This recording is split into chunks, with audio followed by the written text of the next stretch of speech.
कुर्यात् देह आदिहि यत्कृते प्रियः अहम्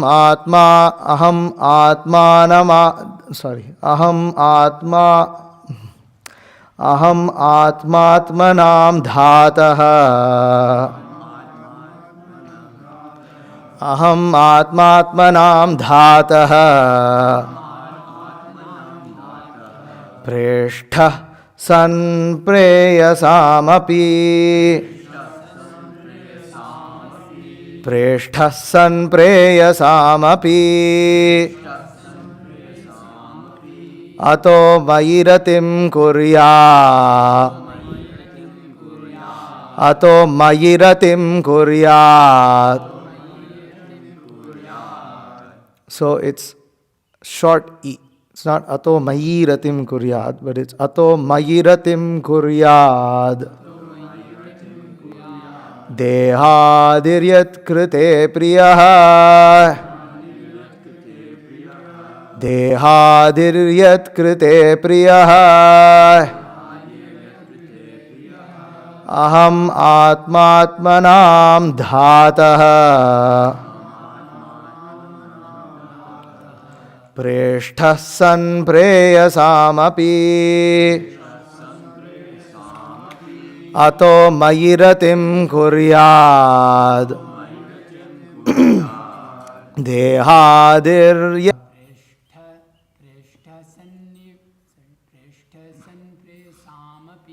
प्रेष्ठः सन् प्रेयसामपि अतो मयि रतिं कुर्यात् देहादिर्यत् कृते प्रियः अहम् आत्मात्मनां धातः प्रेष्ठः सन् प्रेयसामपि अतो मयि रतिं कुर्यात् देहादिर्यत् कृते प्रियः अहम् आत्मात्मनां धातः प्रेष्ठः सन् प्रेयसामपि अतो मयि रतिं कुर्यात् देहादिर्यत् कृते प्रियः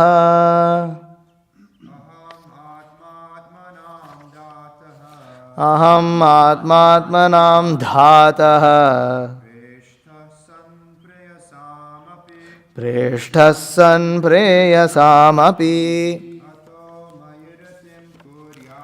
अतो मयि रतिं कुर्यात् देहादिर्यत् कृते प्रियः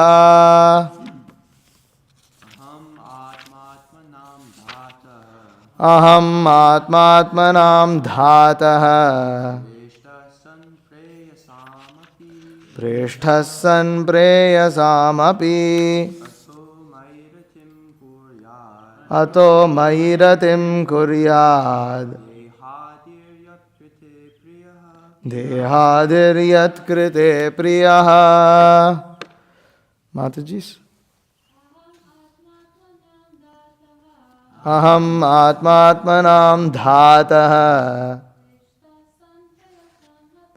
प्रेष्ठः सन् प्रेयसामपि अतो मयि रतिं कुर्यात् देहादिर्यत् कृते प्रियः. अहम् आत्मात्मनां धातः प्रेष्ठः सन् प्रेयसामपि अतो मयि रतिं कुर्यात्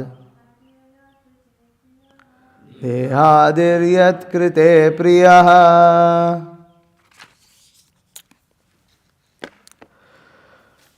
I am Atma, super soul. Atmanam, Atmanam of all other souls.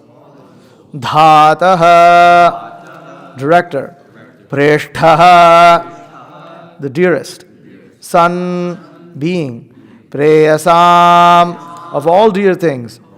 Api, certainly. Ataha, therefore. Mayi, unto me. Ratim, attachment. Kuryat, one should do. Dehadihi, the body and mind. Yet krite, on whose account? Priyaha, very dear. Translation purport by His Divine Grace A.C. Bhaktivedanta Swami Srila Prabhupada.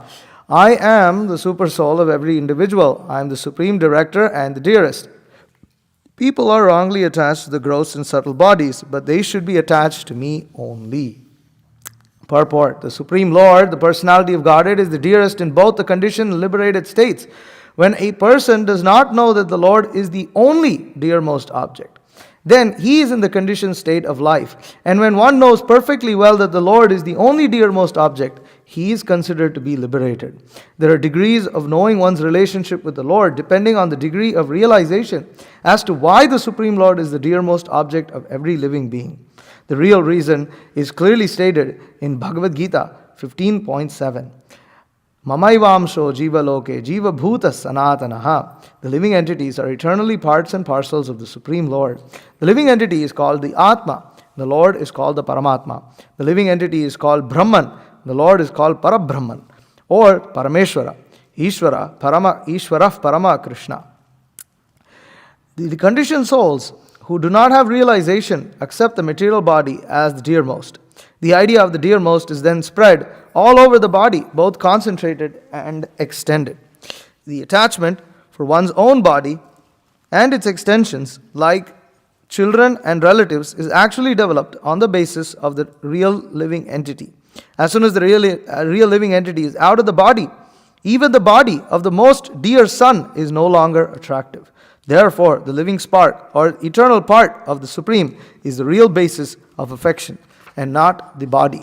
Because the living entities are also parts of the whole living entity, that supreme living entity is the factual basis of affection for all. One who has forgotten the basic principle of his love for everything has only flickering love because he is in Maya. The more one is affected by the principle of Maya, the more he is detached from the basic principle of love. One cannot factually love anything unless he is fully developed in the loving service of the Lord. In the present verse, stress is given to focusing love upon the Supreme Personality of Godhead. The word kuryat is significant here. This means one must have it. It is just to stress that we must have more and more attachment to the principle of love. The influence of Maya is experienced by the part and parcel spiritual entity, but it cannot influence the super soul, the Paramatma. Mayavadi philosophers, accepting the influence of Maya on the living entity, want to become one with the Paramatma, but they have no actual love for Paramatma. They remain ever entrapped by the influence of Maya and are unable to approach the vicinity of Paramatma. This inability is due to their lack of affection for the Paramatma. A rich miser does not know how to utilize his wealth, and therefore, in spite of his being very rich, his miserly behavior keeps him everlastingly a poor man. On the other hand, a person who knows how to utilize wealth can quickly become a rich man even with a small credit balance. The eyes and the sun are very intimately related because without sunlight, the eyes are unable to see. But the other parts of the body, being attached to the sun as a source of warmth, take more advantage of the sun than do the eyes. Without possessing affection for the sun, the eyes cannot bear the rays of the sun. Or in other words, such eyes have no capacity to understand the utility of the sun's rays. Similarly, the empiric philosophers, despite their theoretical knowledge of Brahman, cannot utilize the mercy of the Supreme Brahman because they lack affection. So many impersonal philosophers remain everlastingly under the influence of Maya because although they indulge in theoretical knowledge of Brahman, they do not develop affection for Brahman, nor do they have any scope for development of affection because of their defective method. A devotee of the sun god, even though devoid of eyesight, can see the sun god as he is even from this planet, whereas one who is not a devotee of the sun cannot even bear the glaring sunlight. Similarly, by devotional service, even though one is not on the level of a jnani, one can see the personality of Godhead within himself due to his development of pure love. In all circumstances, one should try to develop love of God love of Godhead that will solve all contending problems.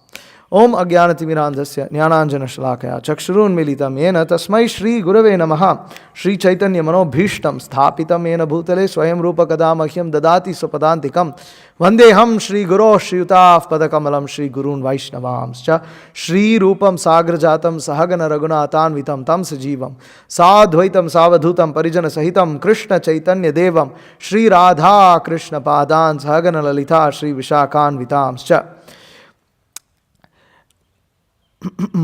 Guru Vaishnav Bhagavan Tine Smarana Hoi Vigna Vinashan Anayasha Hoi Nij Manchita Puran Jai Shri Krishna Chaitanya Prabhu Nityananda Shri Advaita Gadadhara Shri Vasadi Gaura Bhakta Vrinda Hare Krishna Krishna Krishna Hare Hare Hare Rama Rama Rama Hare Hare Aham Atmatmanam Dhataha Preshta San Preyasam Api Ato Mai Ratim Kuryad Dehadhir Yat Krite Priyaha. I am the super soul of every individual. I am the supreme director and the dearest. People are wrongly attached to the gross and subtle bodies, but they should be attached to me only. So this is a very nice verse. Now, I am just going to complete the chapter because the next verse has no purport and the verse after that is a very short purport. So I'm going to complete that and mostly speak on this verse. Sarva Veda Maye Nedam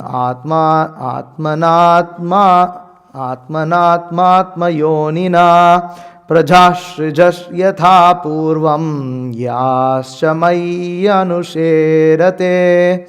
By following my instructions, you can now generate the living entities as before by dint of your complete Vedic wisdom. And the body you have directly received from me, the supreme cause of everything. Maitreya Vacha Tasma Evam Jagat Shrashtre Pradhana Purusheshwaraha Vyajyedam Swena Rupena Kanjanabhastirodadhe. The sage Maitreya said, after instructing Brahma, the creator of the universe, to expand the primeval Lord, the personality of Godhead, in his personal form as Narayana, disappeared. Purport: before his activity in creating the universe, Brahma saw the Lord. That is the explanation of the Chatushloki Bhagavatam. When the creation awaited Brahma's activity, Brahma saw the Lord, and therefore the Lord existed in his personal form before the creation. His eternal form is not created by the attempt of Brahma as imagined by less intelligent men.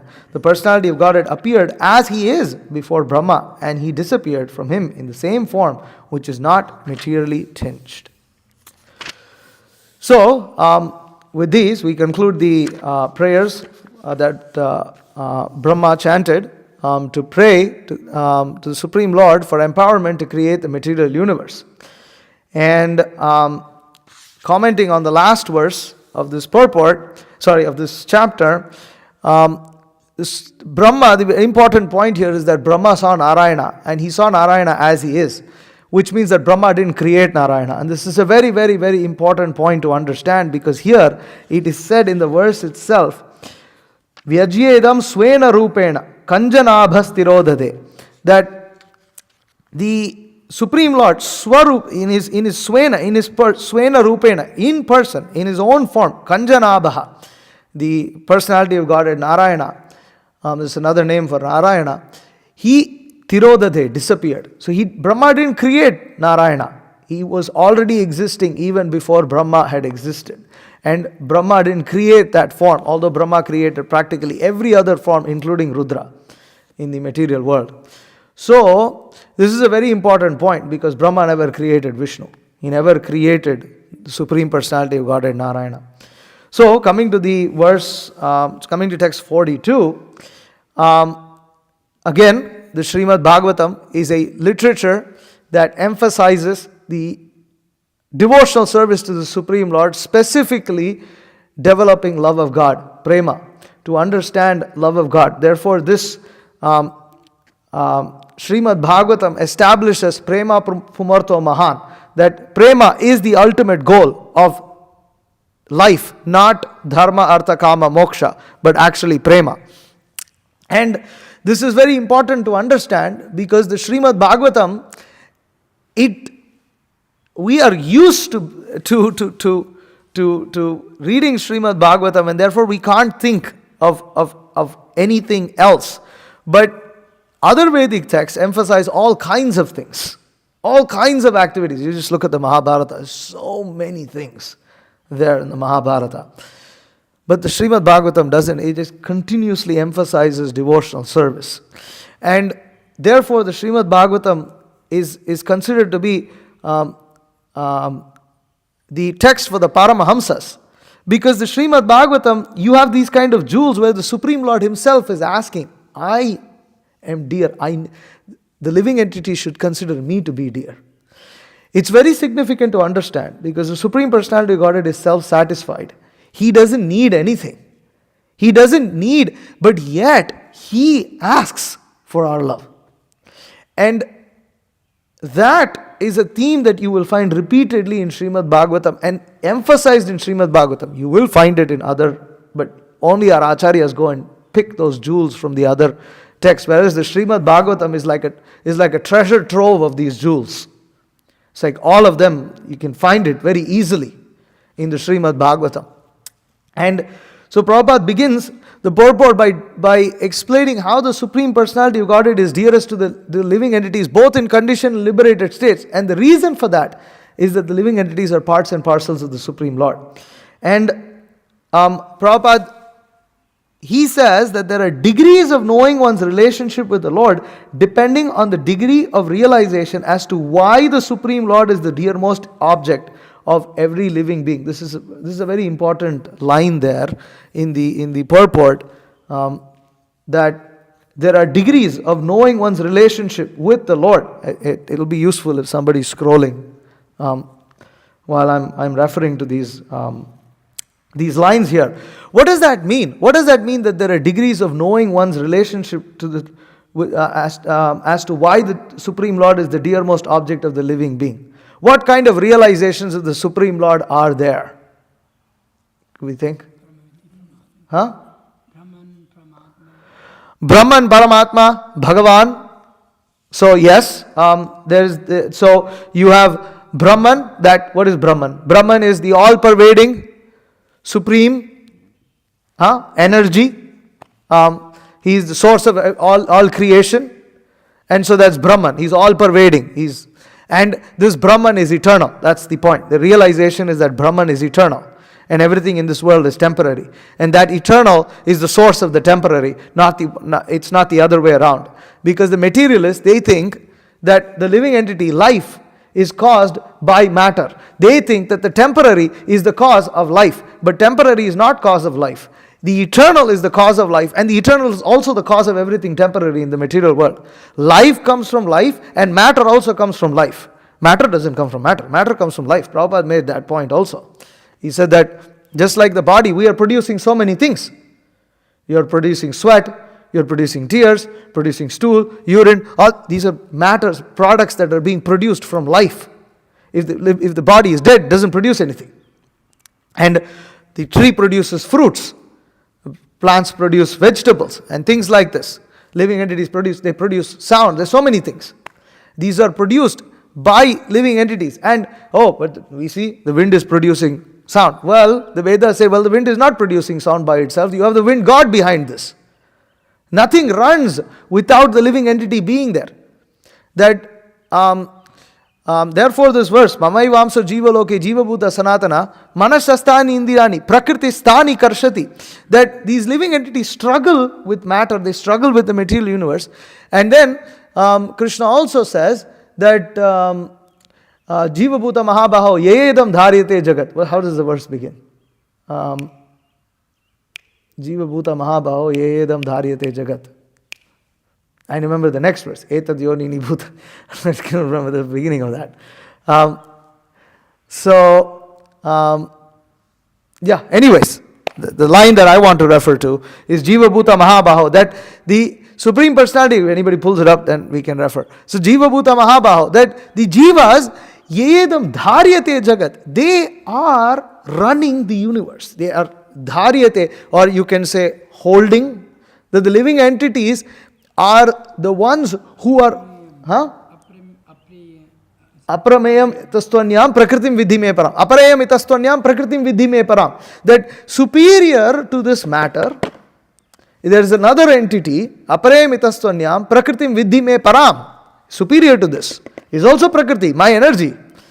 Jiva Bhuta, there is Jiva Bhuta, they are the living entities. Mahabaho, referring to Arjuna.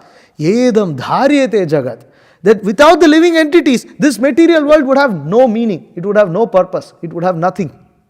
The Supreme Lord has created this material universe for the conditioned living entities. If the conditioned living entities are not here, the Supreme Personality of Godhead does not have any use for this material universe.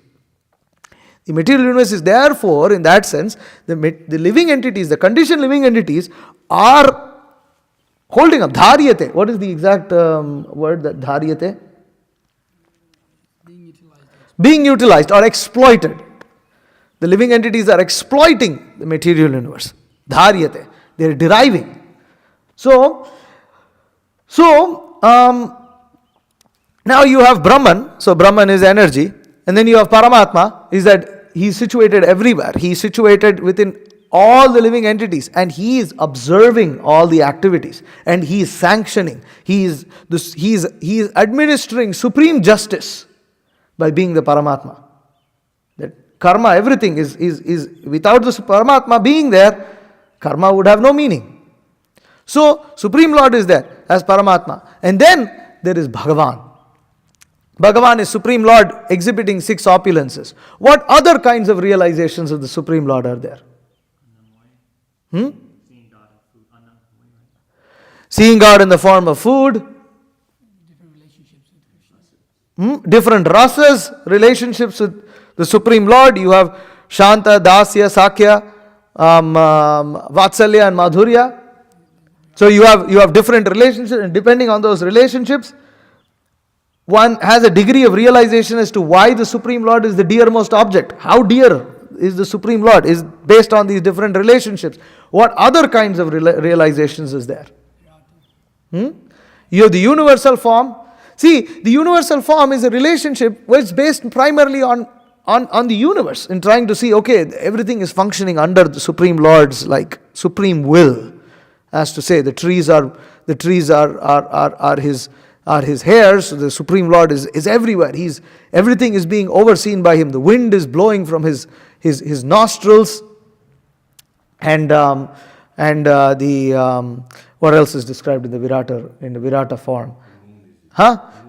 The sun and moon are his eyes. So he's like seeing this. Oh, Supreme Lord is seeing everything. He's everywhere. There is now no place. And you see the sun, moon. Okay, he's everywhere. But how much can you derive a relationship? Because there is not so much understanding of a personal aspect. There are some personal realizations of the Supreme Lord as a person. What are they?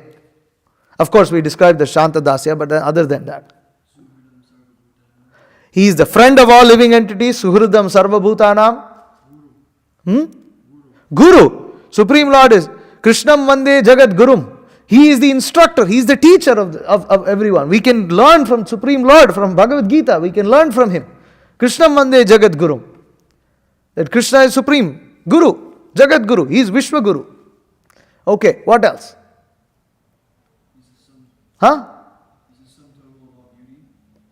Yeah, that comes in the Bhagavan form. Yeah, that's there. But more other relationships. Oh, one thing we're missing. Yes, deity is there, but definitely deity is there. Therefore, realization that the Supreme Lord is the form of the deity allows more intimate relationship, because otherwise you don't realize. If you think the deity is the same as the stone, then there's no. But the moment you realize deity is Krishna, now this relationship, it becomes intimacy. What else? One thing I'm expecting that I'm surprised. Most people think of holy name. Supreme Lord is the holy name.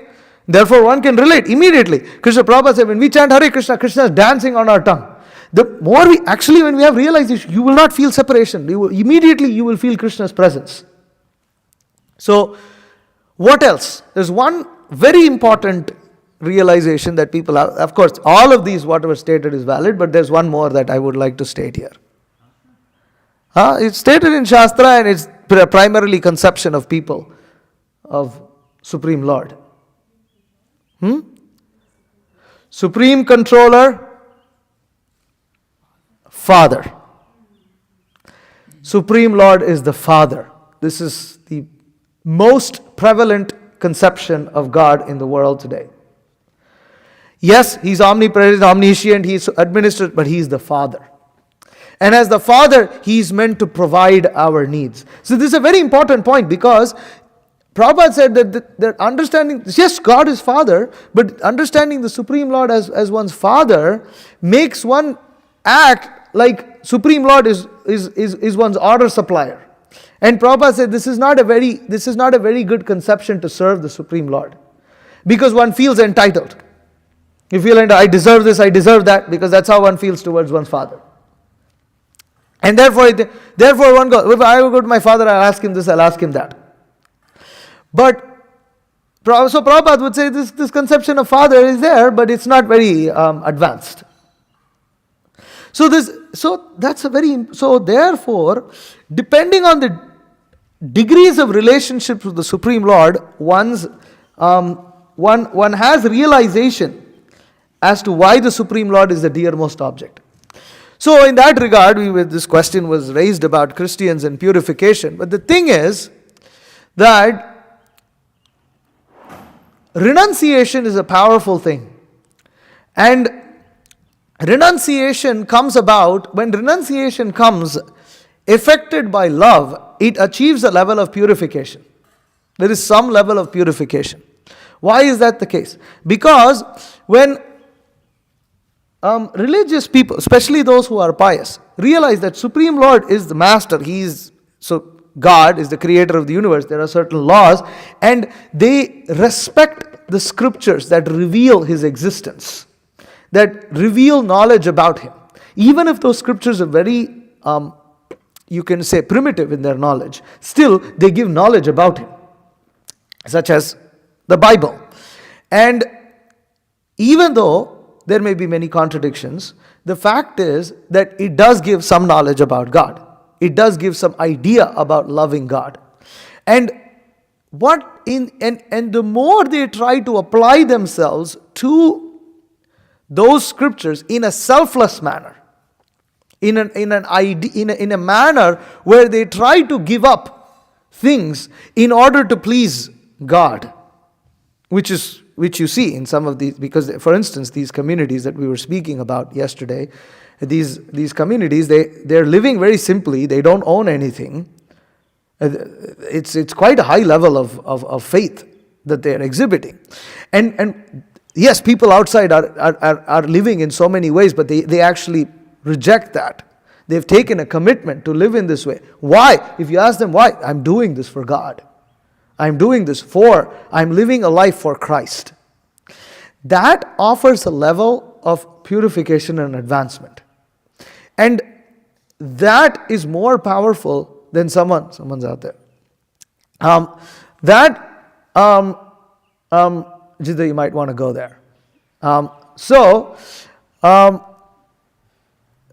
offers a level of purification and why is that the case? Because vairagya is always appreciated by the Supreme Lord. This is a very, very important point to understand.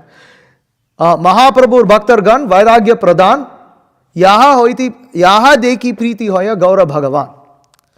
That the Supreme Lord is very pleased by Vairagya. Okay, if we want to not have distractions, we can close that door. But this is the Bhagavatam class. So we can pay attention. So the vairagya or renunciation that is exhibited by devotees is very, very pleasing to the Supreme Lord. And the more one realizes one's relationship with the Supreme Lord as the dearmost object, the more one will achieve renunciation. And therefore, renunciation is an extremely important aspect in exhibiting one's faith. It is impossible to exhibit faith without renunciation. And that is, of course, there is dry renunciation, but that is not the type, and therefore Prabhupada is criticizing the Mayavadis later in this purport. Because the Mayavadis, and he gives amazing examples here, There's so much that we can derive from this purport. But the point is, Prabhupada is saying that he gives this example of the eyes and the sun being intimately related. And Prabhupada is saying the eyes and the sun are intimately related because without the sunlight, the eyes are unable to see. But the other parts of the body being attached to the sun as a source of warmth take more advantage of the sun than do the eyes. It's kind of interesting point here. That Prabhupada is saying that the other parts of the body take more advantage than the eyes. Why is that? Because the eyes, and how do you understand this? Can anybody think exactly how? Because one might think, well, the eyes are always looking and the eyes were always connected to light. So how is it that the eyes are taking more advantage of the sunlight than the other parts of the body? Because there are two aspects to sunlight. What is it? You have light and then you have heat. Eyes cannot perceive. They cannot directly experience heat. In fact, when they experience heat, they can't function anymore.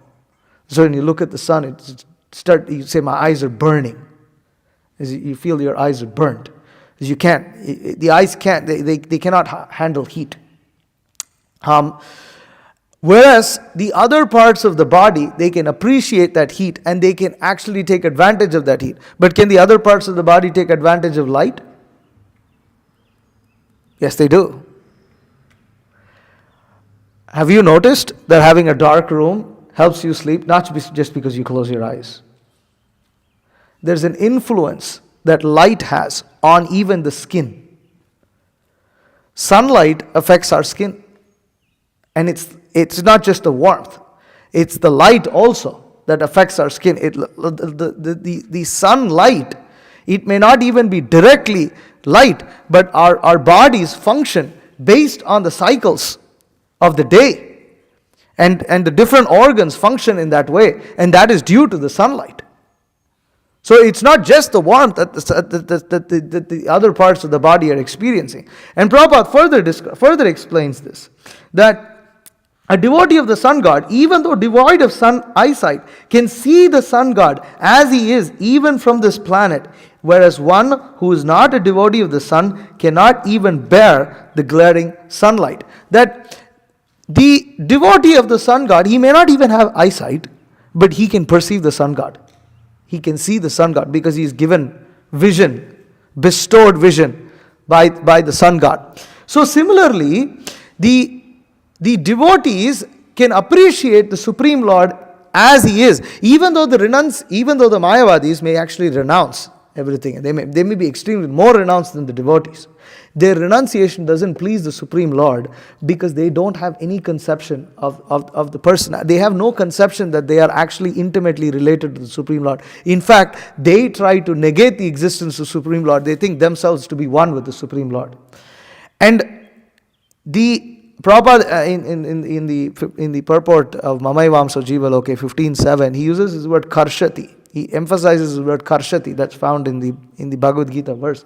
Why is that? Because karshati means that the living entities are struggling. Supreme Lord is not struggling. If we are struggling, it means we're conditioned. That's why we're struggling. But how to come out of this? How to come out of this struggle? Prabhupada is saying that the main thing, so one who has forgotten the basic principle of his love for everything has only flickering love because he is in Maya. The more one is affected by the principle of Maya, the more he is detached from the basic principle of love. One cannot factually love anything unless he is fully developed in the loving service of the Lord. You cannot love anything, because we consider this body to be the dearmost. And therefore Prabhupada makes this amazing point that when we die, we don't have any relationship with anything else. We don't even have relationship with our children, with our wealth, with our house, with our nothing. There's no relationship anymore because the body is finished. And this is also the reason why in Vedic culture, the body is burned. Because if the body is buried, those who are unfortunately cursed as ghosts, they tend to linger around there. And ghosts are also, they linger on because they are cursed to remain on the plane without the body that's needed to enjoy this plane of activities. They are not allowed to, they can't enjoy. They may be in the house, but they can't enjoy the house. They can't enjoy the house like other people. So they have to wait until they're able to be released, but the moment they're released, it's finished. We don't have any recollection with anything that we've had in the past. And this is again very important to understand, because in this life, Karshati, we struggle with so many things, with our mind, with our senses, with all these different objects that we consider to be very dear to us. And we struggle because we have not fully understood the principle of love. And the more we develop love of God, the more we can give up these things. And there is no anxiety, depression, stress, and insecurity, and all these things that we might be feeling. Because all of these are simply manifestations of insufficient love. And they are manifestations of incomplete love. Basically, we are loving our body, we're still loving our body, and then whatever is connected to this body, we're still loving it. And this is very incomplete, and we will never be able to go with that. You just think, somebody is hurt, I feel offended by this person, I feel hurt by this person, how do they think of me? Like, this is all conceptions based on the body. It's all misconceptions based on this body, race, gender. And one cannot factually love anything unless he's fully developed. So, we're trying to have relationships. I just want to have a nice, genuine relationship. I want to have a good relationship with my family. I want to have a good relationship with friends. I want to have a good relationship with God brothers. I want to have good relationships with my spiritual master. We cannot have any relationship. We cannot have any love for anything if it's not going to be based upon Krishna consciousness, if we don't actually develop love for Krishna. How do we know if we're developing love for Krishna or not? Then, Prabhupada says here that, where is that? It was here.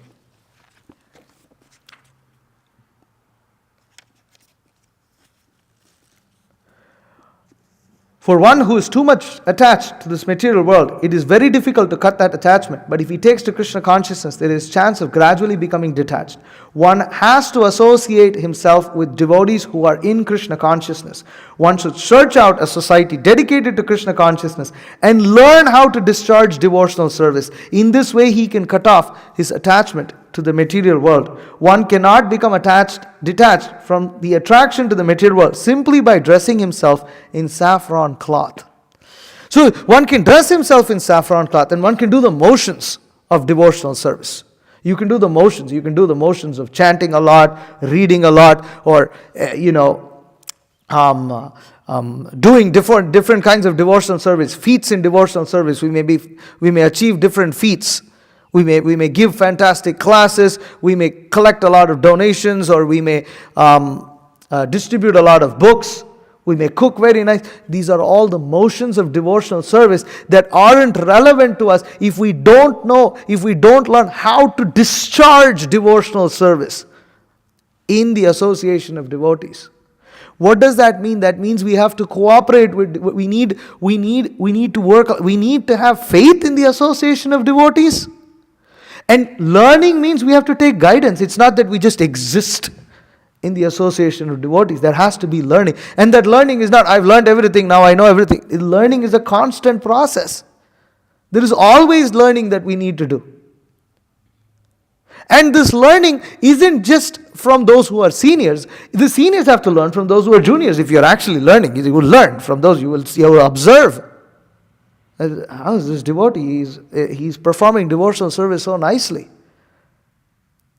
And one is able, and then one takes lesson from those kind of things. One takes lessons from anything that one finds favorable to Krishna consciousness. Even if they may be karmis, they are exhibiting a certain thing that we find that if we adopt that can become favorable to our Krishna consciousness. You learn from that also. That is why we are observing, these Christians, they may be meat eaters, this, that, but they have so much faith. They're simple. How is that possible? So Supreme Lord appreciates this and He really reciprocates. He reciprocates when one tries to love Him. When one tries, Krishna, I am doing this for you. Please help me. Please help me. I'm doing this for you. And to constantly reevaluate and pray to Krishna. Am I actually pleasing you? Am I acting in a way that is pleasing to you? This introspection is required every single day, every single minute in our life. And we can understand that by understanding if we are pleased. And see, we have such an amazing process. We have devotees around us. We have Guru with us. We can take their help to understand if we are pleasing Krishna or not. And beyond that, we can still understand from scripture and from our own conscience if we are pleasing Krishna or not. We have so many checks and balances to understand whether we are pleasing Krishna or not. But ultimately, as Maharaj said in the class that he gave just before the initiation ceremony, he was quoting Srila Prabhupada, telling one of the disciples of his godbrother that yes, you're performing so much devotional service, you're performing so much, but don't forget that these are helpful, they're beneficial, they're upakaraka. They're upakaraka. The services that we perform, they are beneficial to us. We must perform them because they're beneficial to us. But let us not forget that ultimately this holy name is the deliverer. It uplifts us. It delivers. Service maintains us, holy name Uplifts. But the word used is udharaka or anyways, I forget the word that was used exactly. Knowledge base is the answer these days. Can look it up. But so the actual deliverer, the holy name is what will actually uplift us. So we should never forget that ultimately we do need to pray to Krishna. Krishna, I'm trying to do this for you. I'm trying to develop a relationship with you. Please help me serve you. This is very, very important. We need to pray directly to Krishna. Yes, we need to pray to the spiritual master. Yes, we need to look at the instructions of the spiritual master. Yes, we need to see if we are serving Krishna in accordance with the scripture, with the instructions of Guru, Sadhu and Shastra. But ultimately, we should have desire and we should strive to develop a relationship with the Supreme Lord. And we should try to, and on that basis, we should pray to the Supreme Lord to help one strengthen our faith in Him. Because ultimately, everything comes from the Supreme Lord. Everything what can we do without the Supreme Lord's mercy? What exists in this world that isn't from the Supreme Lord? The ability to perform devotional service comes from Him. The ability to think, the ability to desire comes from the Supreme Lord. Because we are His parts and parcels. If He didn't have desire, we cannot desire. And He can transform our desires through His mercy. He can supply us everything that we need. He is supplying. He has created. He is perfect. What can He not do? He is sitting in the hearts of every living entity. We can pray to Him, Krishna, you're sitting in the hearts of every living entity. Please help me. Please help me. Please help me give this book to this person. Please help me solve my relationship issues that I have with this person. Please help this person. Give me a donation. Because I need this donation to serve Krishna. Please help this person take up Krishna consciousness seriously. Let him chant. Let him also become a servant of Srila Prabhupada. And in this way we can pray. And when we pray like this, Supreme Lord reciprocates. He is reciprocating. He is reciprocating with all living entities all over the universe. And He will reciprocate. And by executing this devotion, it doesn't mean that He's going to satisfy all our whims and fancies. But it also doesn't mean that He's going to be like a rock and does nothing. He's a person. He's a person. If we love a person, yes, we have experience, right? We have experience with people we love. It's not that they agree with everything that we want. It's not that they do everything. But it doesn't mean they do nothing. Doesn't mean they do nothing. Definitely there is a reciprocation, there is a relationship. And the more the relationship is deep, the more we feel that, sometimes I'm going to ask something and I don't know if I can ask this, but, we feel like we can ask because in a desperate situation. And, we feel we can approach them because it's a situation where we are in need of help. And at that time, one who's dear to us will certainly help us. Krishna is not a miser, and we also shouldn't be miserly thinking, not having a conception of Krishna as a person. So we have the Supreme Lord, we have the holy name. We should take advantage of this process of Krishna consciousness, and we can grow like anything in this process. So I'll stop here. Any questions or comments? There's so many things more that could be spoken about this purport, but yeah. It's Udharaka is the uplift. Just last point, sorry. Prabhupada says here, similarly the empiric philosophers, despite their theoretical knowledge of Brahman, cannot utilize the mercy. This word is very important. Underline that, utilize. We are devotees. If we are not utilizing the mercy of the Supreme Lord comes in the form of the holy name in the books, the spiritual masters, the Vaishnavas, the Mahaprasadam. We're not going to utilize this. Tulasi Maharani is there. We're not utilizing her mercy. What can you do? Because they lack affection. We need to develop affection. So we need to pray. I need to develop affection for you. Please, Supreme Lord, I must develop affection for you. Because if we develop affection for Supreme Lord already has affection for us, what cannot happen? What can we then not do in service of Guru and Krishna? Okay, sorry. So it says Upakaraka is the benefit, that which benefits us, and Udharaka is that which Udharaka. So okay, I was right. Okay, so Upakaraka and Udharaka. Udharaka, is that right? Udharaka. Okay, so yeah, those two. And I was going to ask a question. So in regards to faith, the way that it's exhibited is quite different in the Gaudiya Vaishnav line compared to like how the Christians of course exhibit it. Of course. So you can kind of see the difference, and it's like it almost feels artificial when you see the Christians do it from our perspective. Like when we see their faith, it works. Yeah, it does. So I was just wondering where that line is, because we should follow what the acharyas have taught, and you don't see that in our acharyas, particularly in that way. We see it in a different way of the mood and mission and pushing forward. And no, that's there. That's there. The contradiction comes due to two reasons, or maybe because of one reason. Is we're complicated. So, when someone's simple-hearted, and I've seen simple-hearted people come to Krishna consciousness, stay simple, and they just accept, and they just move on. It's quick, they make advancement fast. They give up things, it's like really fast. But the thing is, they're not complicated. When we're complicated, what happens is, we have so much philosophy, right? And we can really complicate our lives, speculating the heck out of Srila Prabhupada's books.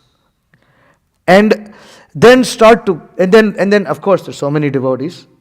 And because Krishna consciousness is so vast and so deep, you can have all kinds of perspectives. And you can take all kinds of perspectives and get really messed up. Right? So, it's actually the main reason is because of how we are really complicated. The principle of Krishna consciousness is very simple. It's the same that what the Christians have. I mean, you want to love God. Loving God, it's a very simple principle.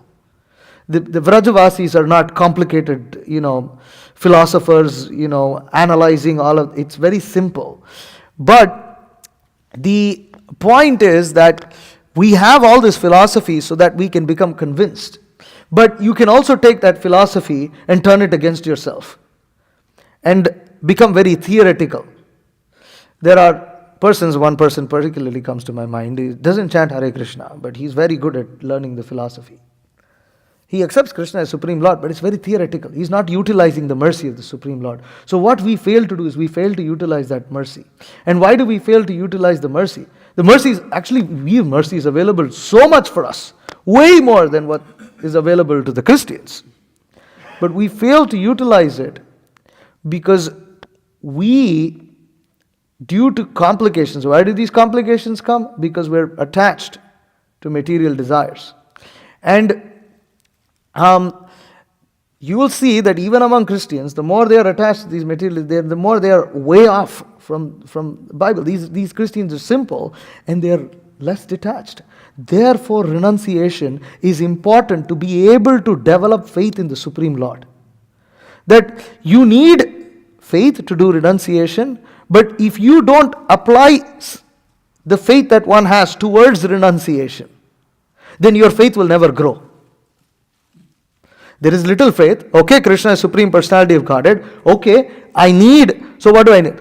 Instruction is given. One has to rise early. And you don't apply, you're not going to be able to increase your faith. Holy name is given. If we don't attempt to chant the holy name purely, if faith is not, it's not going to grow. So, in that way, you have to apply. The more one takes association of the Vaishnavas, the more renounced one will become, because your faith grows, which means you're starting to do devotional service in a manner that is pleasing to Krishna, which means you're giving up things that are displeasing to Krishna. Anukulyasya sankalpa pratikulyasya varjanam. But pratikulyasya varjanam doesn't happen unless the faith increases more and more. So therefore, faith is the beginning, Adau Shraddha, it is the beginning, and it must stay and it has to increase. Therefore, Komal Shraddha, Acharyas speak about Komal Shraddha, weak faith. And so, therefore, renunciation, therefore, Bhagavatam, what's that verse? Jnana Vairagya Yuktaya. Pashyan Atmani Chatmanam Bhaktya Shuta Grihitaya. How does it begin? Sometimes I regret Mahotsa not being here. As it quickly says. And Jnana Vairagya is famous verse, very famous verse. But the point is Jnana Vairagya Yuktaya. You have knowledge which should lead to development of little faith, which should lead to renunciation. And it has to combine. And the renunciation will increase knowledge. Knowledge will increase renunciation. Bhaktya Shruta Grihitaya. He hears and he develops devotional service. So, I guess one aspect of that, for at least personally and kind of throughout mine, like in one sense we are like at least living in the ashram and things like that. We've renounced and given up things, and we have to continue to as we're pushed in different directions. But it feels as though like that faith, like sometimes you see in others, like especially you see in Christians sometimes, is not really there in myself. But I mean, I'm going along and I'm doing it, I'm doing the activities, and it's like not thinking about like going and doing something else or anything like that. But is that the difference, like going through motions, but then also I'm kind of like sometimes it's confusing at the same time, like. Well, I mean, see, I'll tell you the frank aspect Yeah. also, is that we're looking at things from the outside, so they have struggles also. Yeah. They have also their struggles. So, I remember when I first came to the temple, I saw all the devotees, I was like, these are Vaikuntavasis, wow. Look at all the devotees, look at how bright-faced, they are bright-faced. Devotees are bright-faced. You look around us, devotees are bright-faced. And they look like denizens of spiritual world. And look at their smiling, look at the fragrance in the temple, the incense, the flowers, the prasadam, the music, the kartal. Oh, the kartal! I would, when I would come to the temple from the distance, you can hear the kartal, and your heart would skip in joy. Wow, the kartal! Because when you're working, it's really miserable. Because I sit next to a guy who just smoked a cigarette and sit right next to you in the meeting, and you're just smelling his like tobacco-laden breath, and it's like, oh. And then you come to the temple, and it's like, wow, devotees, my God, you hug the devotee, their bodily fragrance is so much. Look, these karmis are disgusting, sweaty, ugly bodies. It's like, and you come as devotees, wow, look at how clean their clothes are. The touch of the devotees feels amazing. I've experienced these things. And sometimes I forget, but then, sometimes you get these whiffs of nostalgia, And it's almost like Krishna reminding us, did you forget that experience? Did you think that was Maya? Or was that real? At that time, I could never think that it was Maya. It was real. So the thing is, we look at it from the outside, and when we look from the outside, it was like, yeah, I thought, how could these people have any problems? They don't have any. What problem do you have? You don't have any problems. Do you know how many problems I have? You want to come and see how one day in work is? It's true. What problem do you have? And sometimes girls, Brahma, oh, Prabhu, what problem do you have? Is this your problem? Is your problem that someone, I don't know, whatever, some devotee joked at you during prasadam? Is this your problem? It's not a problem. So, I'm just saying that, there's the aspect of looking at it from the outside also. They have also problems. And we also need to develop, because we get caught up because we have all this. We're being silly. There is a silly aspect to this. And so, therefore, an intelligent person, what he does is he observes outside, because if you don't observe and you don't see how you're actually better off than other people, and you don't realize the mercy of the Supreme Lord as to how, it's not a sign of pride, is you become humble. You become humble by the fact of how much you've been benefited, how much the Supreme Lord has taken care of you, and how he has put you in such good association. You don't recognize that. And one of the ways in which one recognizes is one sees outside, one becomes a brother. Well, we're fortunate. We're so fortunate. You don't recognize that, and it's not a culty thing, it's real. We don't recognize that. Then what happens is, then we have to become second-class intelligence. You have to go through it. That's not fun. Because then you go through it, and then you go, oh, those days were the best days. Those days of life was the best days. And then, in retrospect, I actually didn't have any problems back then. We've had that experience. I look back, I thought that was a big issue. It wasn't a big issue. I was so mental about it. It was nothing. I don't know why I was mental. So, yeah.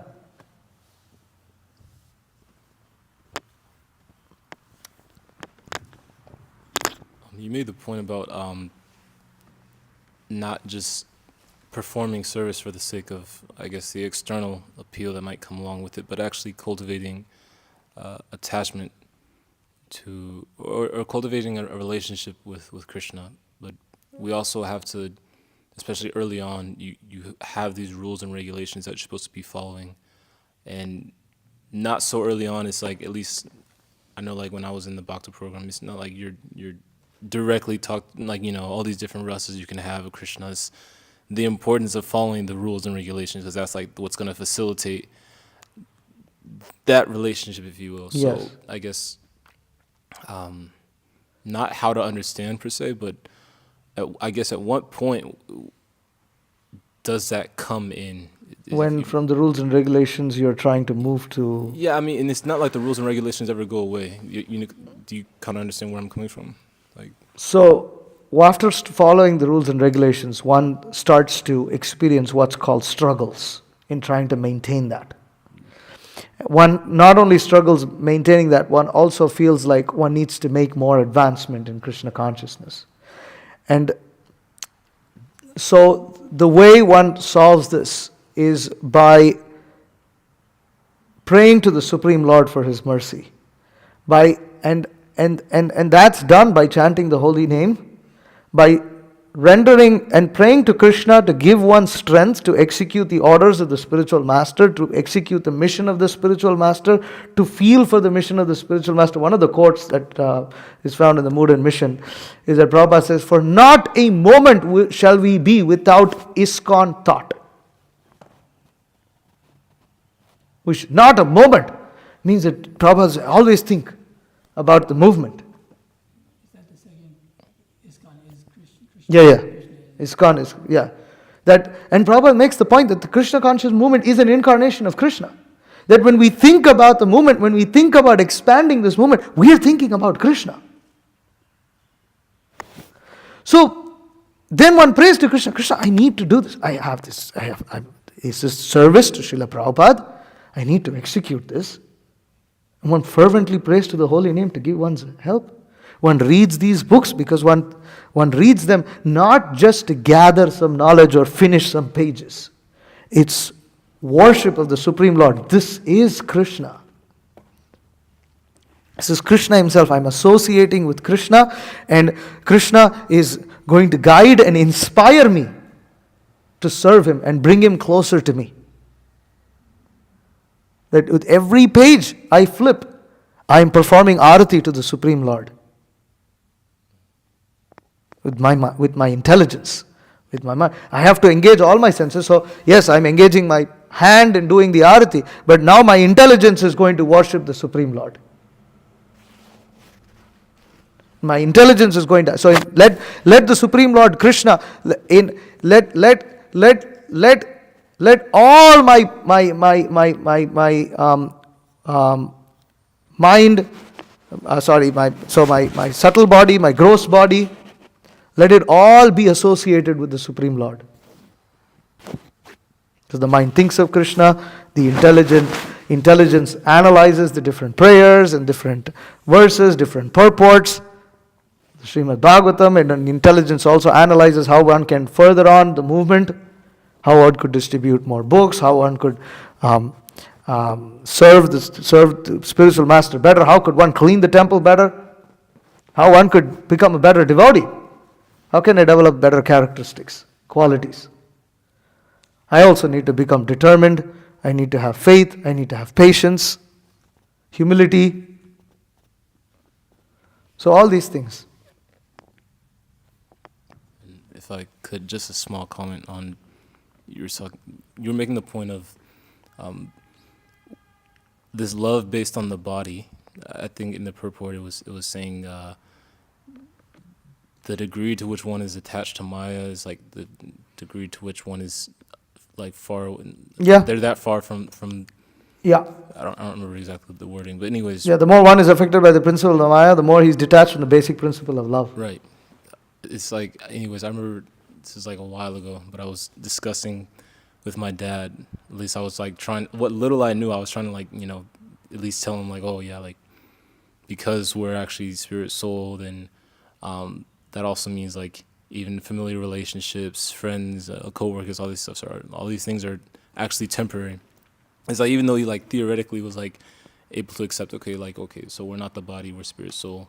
It's like even when I made that point, it's like, but it's still there. I'm like, for now, but it won't always be. And it's just like you can see like just like how strong that attachment is. Yeah. And it was really amazing. Not amazing, but I was like he like really like could not wrap his head around just like that. I'm like, family is just like not the end all be. Yeah. Yeah.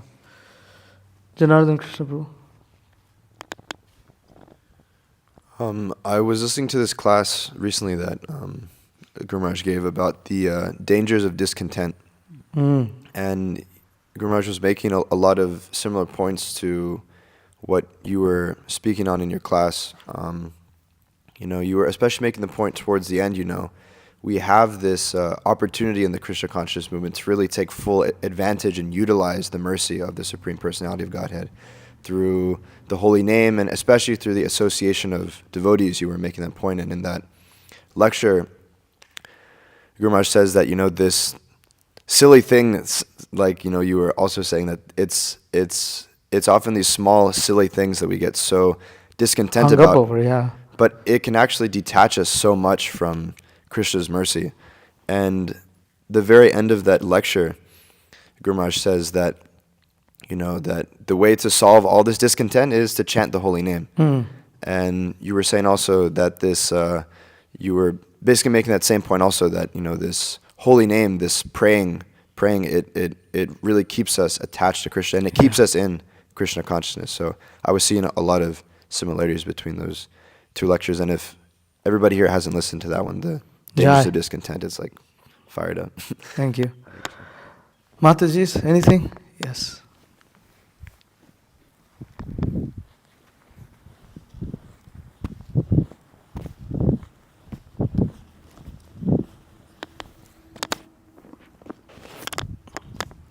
So Chiranti and Tungi both have a question.